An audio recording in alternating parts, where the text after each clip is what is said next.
What made me want to come here was learning something new that you don't get an opportunity to get your hands on really ever. So to have some experienced people give you good lessons goes a long way.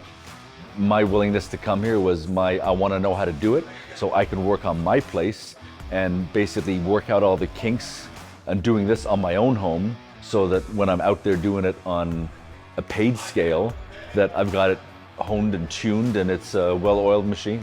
It'll help me in a sense of being able to offer metal. I get a lot of questions about metal. I just don't have the manpower to lift long sheets, so this is an alternative to that and a better looking product in my mind. We just came here to teach mainly because there isn't enough of this, and I've spent hours and hours and hours teaching guys that sometimes don't stick around, and it's good for someone to have a base. So just a base learning. You want to get into the trade, you want to be better than where you're at.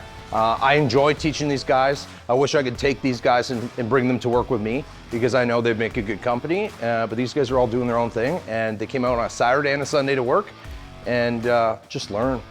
You pay for an education to go to university for a doctor, a lawyer, a dentist, whatever, a teacher.